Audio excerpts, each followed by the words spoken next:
قرآن مجید نے واضح کہہ دیا ہے کہ یہودی اور عیسائی تم سے راضی نہیں ہو سکتے حتی تتبع ملتہم، جب تک کہ تم ان کے دین کی پیروی نہ کرو۔ ان کو کس طریقے سے معاذ اللہ عیسائی بنایا جائے؟ نبی پاک علیہ السلام کی جو محبت ہے نا، وہ انسان کے لیے زندگی کو آسان کر دیتی ہے۔ حضور سے پیار ہوتا ہے نا تو بندہ نفرت کرنی ویسے ہی چھوڑ دیتا ہے۔ حضور سے پیار کرتا ہے، ہرس حوس لالچ ویسے ہی نکل جاتا ہے۔ جب حضور سے محبت ہو جاتی ہے، نماز پڑھنا، درگزر کرنا، درود شریف پڑھنا، قرآن پاک پڑھنا، دین کی خدمت کرنا، حتیٰ کہ جان دینا بھی آسان ہو جاتا ہے۔ نبی پاک علیہ الصلوۃ والسلام کی محبت انسان کو کبھی بھی پریشان نہیں ہونے دیتی، الجھنے نہیں دیتی، تازہ دم رکھتا ہے حضور کا پیار۔ شرط یہ ہے کہ محبت صحیح ہو، اصلی ہو، باطن میں ہو۔ یہ آپ کے ذہن کے اندر کبھی بھی کسی بدبو کو نہیں آنے دے گی، طبیعت کو تازہ دم رکھے گی، سکون میں رہے گی۔ لیکن نبی پاک علیہ السلام کی محبت کے کچھ تقاضے ہیں، ان تقاضوں کو سمجھنا پڑے گا، بالخصوص امت اس وقت جس جگہ پہ کھڑی ہے۔ آپ دیکھیں کہ اتنی بربریت اور اس جیتے جاگتے دیکھتے ماحول میں کہ جس میں ہر چیز کیمرے کی آنکھ دیکھ رہی ہے، اس میں اس قدر زیادہ اسرائیل کی جارحیت، اس کے جواب میں دو تین تازیانے ہیں وہ سمجھنے والے۔ ایک ہے کہ میں کوئی جذباتی بات کروں گا، آپ اس کی تائید کر دیں گے۔ ایک ہے کہ پہلوؤں پر غور کرنے کا وقت ہے کہ اتنے کٹھن ماحول میں بھی اگر مسلم امہ کے لیڈر بیدار نہیں ہو رہے تو آپ کو پس منظر سمجھنا پڑے گا کہ ہم نے نبی پاک کی محبت کے تقاضوں کو نہیں سمجھا۔ حضور سے محبت ہے نا تو پھر نبی پاک کو تو سادہ طرز زندگی پسند ہے، حضور کو تو پسند نہیں ہے۔ اللہ کے محبوب نے تو دعا مانگ کے فقیری لی اللہ تعالیٰ سے۔ آپ کو پتہ ہے جب بندہ بہت زیادہ آسانیوں میں چلا جاتا ہے، بہت زیادہ اس کے پاس سہولیات ہو جاتی ہے، اس کا مرنے کو دل نہیں کرتا۔ خود نبی پاک علیہ السلام نے فرمایا قیامت کے قریب کافر تم پر جھپٹیں گے جس طرح بھوکے لوگ کھانے پر جھپٹتے ہیں۔ حضور کیوں، ہم تھوڑے ہوں گے؟ فرمایا نہیں، تمہیں دنیا سے محبت ہو جائے گی اور موت تمہیں بری لگے گی۔ اتنے بڑے بڑے بنگلے، عالی شان محلات، کس کا چھوڑ کے مرنے کو جی چاہتا ہے معذرت۔ نبی پاک کی محبت کا تقاضا سمجھو، ایسا نہیں کہ وہاں دولت آئی نہیں۔ حضور تو فرماتے ہیں کہ اللہ نے خزانوں کی کنجیاں میرے ہاتھ میں رکھ دی ہیں، لیکن میں نے عرض کیا مالک ایک وقت روٹی دینا اور ایک وقت کا فاقہ دینا۔ کنجیاں خزانوں کی اللہ نے دی۔ جب تک آپ اپنا طرز زندگی، یہ جو بہت دنیا کا پیار ہے نا، بہت زیادہ مرنے کی ہرس، یہ بہت زیادہ جینے کی ہرس تو اللہ تعالیٰ نے قرآن پاک میں یہودیوں کا طریقہ بیان کیا ہے کہ وہ کبھی مرنے کی تمنا نہیں کرے کیونکہ جینے کی ہرس رکھتے ہیں۔ نبی پاک علیہ السلام کے غلاموں، طرز زندگی جب تک سادہ نہیں ہوتا اور جب تک یہ دنیا کے جھمیلوں سے کسی کو دولت دے کر پیچھے کر دیا جاتا ہے، کسی کو عہدہ دے کر چپ کرا دیا جاتا ہے، کسی کو اقتدار دے کر چپ کرا دیا جاتا ہے، رسول اللہ صلی اللہ علیہ وسلم کے سچے غلام، انہیں ایک بات کی سمجھ آ گئی تھی کہ ہمیں ہمارے رب نے کہا ہے قل ان کنتم تحبون اللہ فاتبعونی یحببکم اللہ۔ اے محبوب آپ ان سے فرما دیں اگر رب سے محبت کرنا چاہتے ہیں تو آپ کی پیروی کریں، اللہ خود ان سے محبت فرمائے گا۔ جب رب بھی ان کا ہو جائے گا، جب رب بھی ان کا کی محمد سے وفاتوں نے تو ہم، یہ جہاں چیز ہے کیا، یہ لوح و قلم تیرے ہیں، اس کا کیا مطلب ہوا؟ لوح و قلم، قلم لکھتی ہے نا تقدیریں، مقدر فیصلے، تو لوح و قلم تیرے ہیں، اس کا مطلب یہ ہے کہ پھر رب کریم تیرے اوپر فضل کرے گا اور وہ جن فیصلوں کی امت کو دیانت سے چاہت ہے اللہ اپنے فضل سے وہ فیصلے فرمائے گا۔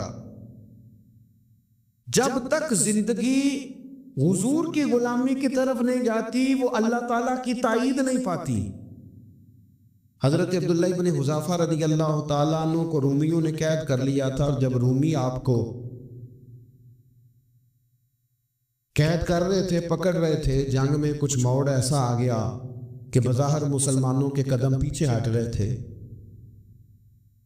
1000 آدمی نے، 100 آدمی نے مل کے آپ کے گرد گھیرا ڈالا اور بڑی مشکل سے آپ کو گرفتار کیا۔ جب بادشاہ کے سامنے لے گئے نا، تو بادشاہ سے اس کا سپہ سالار کہنے لگا کہ بندہ ضائع کرنے والا نہیں، یہ بات سمجھیں آپ، ہماری طبیعت کے مطابق جو بندہ پورا نہیں اترتا ہم ضائع کر دیتے ہیں۔ حالانکہ اگر آپ کو مخالف صف میں بندہ کام کا نظر آئے تو آپ غور فرمائیں کہ یہ ہمارے قافلہ محبت میں کیسے شامل ہو سکتا ہے، اس کے لیے جد و جہد کریں تاکہ اس سے کام دیا جا سکے۔ اس نے کہا روم کے بادشاہ نے بندہ ضائع کرنے والا نہیں۔ وزیر نے کہا بادشاہ سے، اس نے کہا کیا کریں؟ کچھ ایسا کریں کہ یہ معاذ اللہ ہمارے دین میں آج، اور قرآن مجید نے واضح کہہ دیا ہے کہ یہودی اور عیسائی تم سے راضی نہیں ہو سکتے حتی تتبع ملتہم، جب تک کہ تم ان کے دین کی پیروی نہ کرو۔ ان کو کسی طریقے سے معاذ اللہ عیسائی بنایا جائے۔ تو بادشاہ کہنے لگا 2-3 چیزیں ہیں جس سے کوئی بندہ بھی خریدا جا سکتا ہے، کر لیتے ہیں بات۔ اس نے سب سے پہلے حضرت عبداللہ ابن حذافہ سے کہا کہ جتنے پیسے آپ کہیں گے آپ کو ملیں گے، آپ اس دین میں آ جائیں معاذ اللہ۔ تو حضرت عبداللہ ابن حذافہ نا، کچھ لوگ بڑے سیانے ہوتے ہیں، بردبار ہوتے ہیں، بعض باتوں پر غصہ نہیں کرتے، ہنستے۔ حضرت عبداللہ ابن حذافہ ہنس پڑے، فرمانے لگے تجھے کس نے بادشاہ بنایا؟ تو بڑا بیوقوف آدمی ہے۔ اس نے کہا کیا مطلب؟ فرمانے لگے نادان، میں تو تلوار لے کے میدان میں آیا ہوں، مجھے دولت کمانی ہوتی میں تجارت کرتا، میں تجارت نہیں کر رہا، میں تو شہادت کے لیے نکلا ہوا ہوں، اور تو مجھے کہہ رہا ہے پیسے لے لے، کو عقل کی بات کر۔ اس نے دوسری بات کی، اس نے کہا کہ میں بادشاہ ہوں، میرے نیچے جتنے بھی عہدے ہیں، وزیر، مشیر، وزیر خزانہ، جو آپ عہدہ کہیں گے آپ کو دے دیا جائے گا، آپ اس طرف آ جائے۔ تو حضرت عبداللہ ابن حذافہ کہنے لگے پھر کہتا ہوں تو بڑا نادان ہے۔ فرمانے لگے میں حضور کا صحابی ہوں، اور صحابی ہونے سے بڑا عہدہ دنیا میں ہے ہی کوئی نہیں۔ صحابہ وہ صحابہ جن کی ہر صبح عید ہوتی تھی، خدا کا قرب حاصل تھا، نبی کی دید ہوتی تھی۔ کہا تو مجھے لالچ دے رہا ہے۔ اب انہوں نے ایک نئی چال چلی۔ وزیر کہنے لگا کہ میں ایک اور طرح سے معاذ اللہ کوشش کرتا ہوں پگھلا دینے کی۔ آپ اندر کمرے میں قید تھے تو وہاں ایک خاتون کو بنا سنوار کر بھیج دیے گا۔ دوستو یاد رکھنا، تگڑا اور مضبوط جوان پتہ کون ہوتا ہے؟ جس کی نظریں پوری طرح اس کے کنٹرول میں ہوں۔ یہ علامت جوانی ہے۔ جس آدمی کا پوری طرح، 2 لوگ دنیا میں کبھی کوئی کارنامہ سر انجام نہیں دے سکتے، ایک جو حرام کھاتا ہو، ایک جس کی نظر ناپاک ہو۔ محمد بن قاسم جب یہاں آئے تھے نا تو ایک دن بڑے پریشان تھے، تو ایک بزرگ کہنے لگے آپ کیوں پریشان ہیں؟ کہنے لگے راجہ دہر سے مقابلہ ہے، اور ہماری فوج تو سندھ کے رستے بھی نہیں جانتی، زبان بھی نہیں جانتی، لڑیں گے کیسے؟ 2-4 دن کے بعد ان بزرگوں کی دوبارہ محمد بن قاسم سے ملاقات ہوئی تو بڑے خوش تھے۔ کہا اب آپ کیوں خوش ہیں؟ کہنے لگے وہ میرا مقابلہ نہیں کر سکتا، میں نے تحقیق کر لی۔ کہا کیوں؟ کہنے لگے نظر کا گندہ ہے، اور جو نظر کے گندے ہوتے ہیں وہ میدانوں میں ٹھہرا نہیں کرتے۔ میدان کے لیے نکلنے کے لیے پاک جوانی کی ضرورت ہوتی، تطہیر مزاج ہونا ضروری ہوتا ہے، پاکیزہ افکار اور سچی اور سچی ستھری سوچوں کا ہونا ضروری ہوتا ہے۔ اس لیے فرمایا کہ میرا مقابلہ نہیں کر سکتا۔ حضرت عبداللہ ابن حذافہ کمرے میں تھے تو وزیر کی بیٹی اندر سجی سنوری پہنچ گئی۔ جیسے ہی آپ نے اس کفر کی چال کو دیکھا تو تیمم کر کے نفل شروع کیے۔ وہ ساری رات بیٹھی رہی، رب کا بندہ ساری رات عبادت کرتا رہا۔ عبادت بڑا سہارا ہے، مصلی بڑا سہارا ہے اللہ کے بندو۔ صبح دروازہ کھولا، وزیر نے اپنی بچی سے پوچھنا چاہتا تھا رزلٹ کیا نکلا، تو کہنے لگی پیچھے ہٹ جا، اب تیرا میرا تعلق کوئی نہیں، میں نے نبی پاک کا کلمہ پڑھ لیا۔ اس نے کہا میں نے بھی زمانہ دیکھا ہے، پر یہ کیا لوگ ہیں، کستوری کے بنے ہوئے، سندل سے دھلے ہوئے، کہ میں ساری رات کمرے میں رہی اور 100 اور 1000 آدمی جس جوان کا مقابلہ نہ کر سکے، اتنا طاقتور جوان کمرے میں رہا اور اس نے نظر اٹھا کے نہ دیکھا، او کچا وانگے للاری والا جیڑا چڑھدا تے لیندا رہندا ہے، اے عشق تیرے دا رنگ محمد چڑھیا پھیر نہیں لیندا۔ سبحان، میں کہا ایک دفعہ نظر اٹھا کے نہیں دیکھا، کمال ہو گئی، اتنے بڑے لوگ، اتنی بڑی سعادت مندی، فیروز بختی، معاملہ فہمی ہاتھ ہو گئی۔ اللہ اکبر۔ دوستو، بادشاہ جب پوری طرح ہار گیا نا، اسے کا مار دو، تیل گرم کیا ایک کڑاہی میں، اور جب آپ کو اس میں ڈالنے لگے تو آپ کی آنکھوں میں آنسو آ گئے۔ بادشاہ کا خیال ہوا شاید نرم ہو گئے ہیں، کہنے لگا روئے کیوں؟ فرمانے لگے سوچتا ہوں جان ہی ایک ہے، کتنا مزہ ہے اس کی راہ میں جان دینے کا، اتنی لذت ہے اس کے نام پر مرنے میں، کتنا لطف ہے جے تو چڑھیا اتے دار بھی نہیں، تے جے تو وکیا عشق بازار بھی نہیں، تے ایڈا سستا سودا پیار بھی نہیں، تے ایڈا سستا لبدا یار بھی نہیں، کئی جنگل گانے پیندے نی، کئی دوزخ لنگنے پیندے نی، جے وہ اس ملوں بھی مل جاوے، ایدو سستا ہور بپار بھی نہیں، تے کچھ سمجھ نہ آوے لوکاں نوں وہ کادے نال شہید کرے، ٹٹھی یار دے ہاتھ تلوار بھی نہیں، پر او دا خالی جاندہ وار بھی لے۔ کہنے لگے ایک جان ہے نا، تو دل کرتا ہے ہزاروں ہوتی تو ایک ایک کر کے محبوب کے نام پہ قربان کرتا، جب میرے پاس ہے ہی ایک، کروں کیا؟ حضرت عبداللہ ابن حذافہ رضی اللہ تعالیٰ عنہ جب روئے اور بادشاہ نے یہ بات سنی تو بادشاہ اٹھ کے کھڑا ہو گیا، سارے وزیروں مشیروں کو کہنے لگا تم نے کہا تھا نا بندہ ضائع کرنے والا نہیں، یہ بھی ضائع کرنے والا نہیں۔ کہنے لگا میرا ماتھا چومو، تم جیسے لوگوں کو قتل نہیں کرنا چاہیے، آزاد کرنا چاہیے۔ عزیز، اپنی زندگی سے نا یہ بہت زیادہ ہرس، ہوس، طمع، اور یہ کسی بات کی بھی ہو، ہرس صرف پیسوں کی نہیں ہوتی، شہرت کی بھی ہوتی ہے، یہ بیماری انسان کو اقتدار کی بھی ہوتی ہے، تعریف کی بھی بیماری ہوتی ہے، یہ سارے نقص ہوتے ہیں لوگوں، اور معاذ اللہ بعض جبوں قبوں کے اندر بھی ہوتے ہیں، وہاں بھی پنپتے۔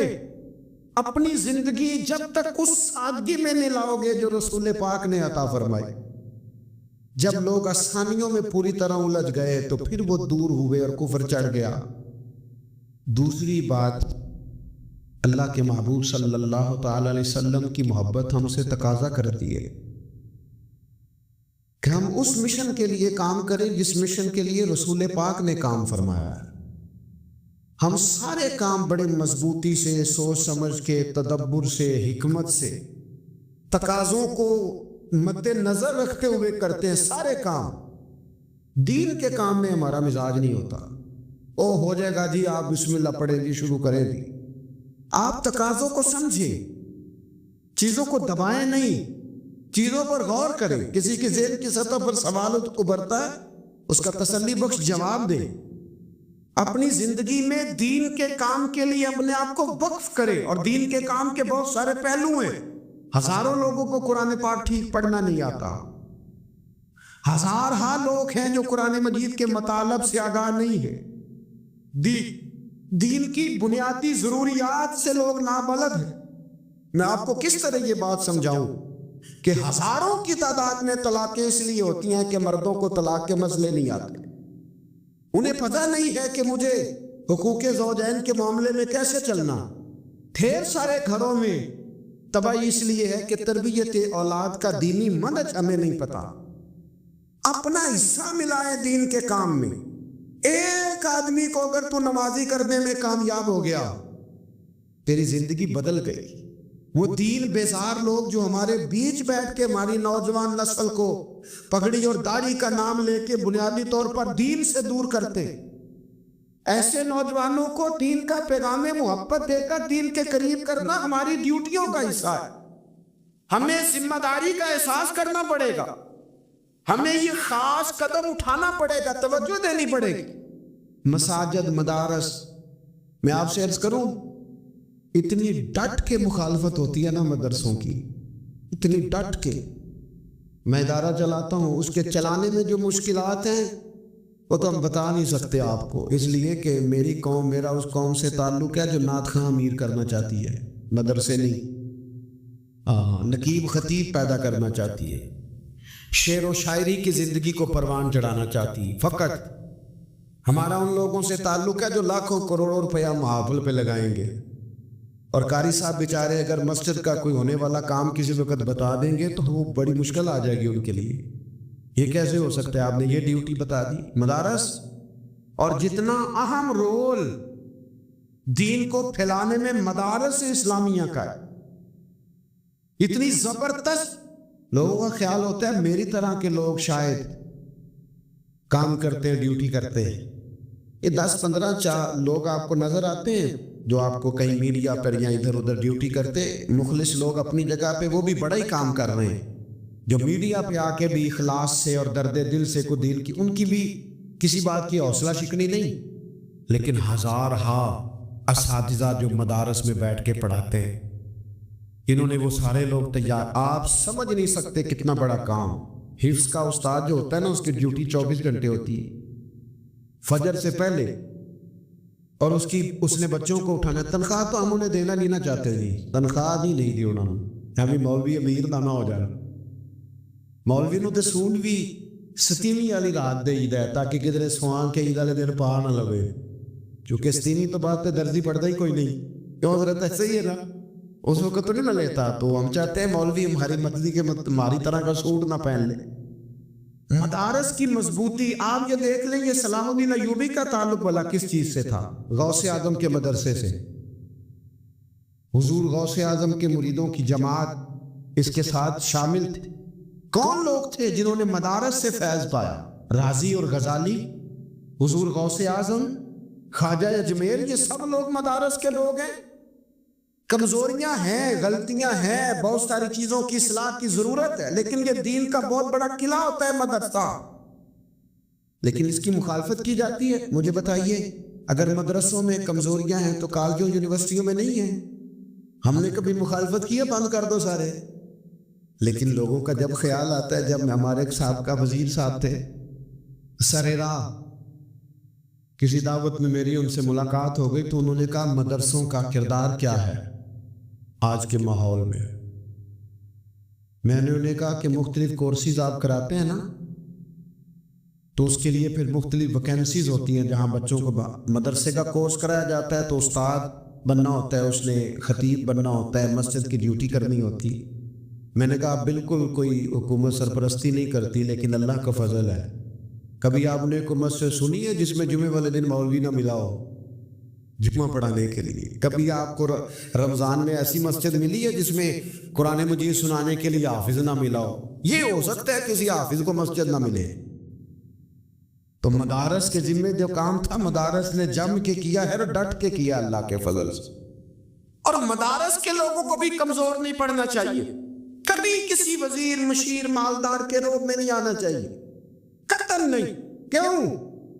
کہ یہ وہ عظیم لوگ ہیں، رسول اللہ صلی اللہ علیہ وسلم کے دین کے غلام، کہ ابھی ایک لفظ نہیں پڑھا ہوتا الف با تا سا، پہلے دن گھر سے نکلتے ہیں تو حضور فرماتے ہیں اللہ کے فرشتے ان کے پیروں کے نیچے پر بچھا بھی دیتے ہیں، پہلے دن اتنا بڑا اعزاز ملتا ہے۔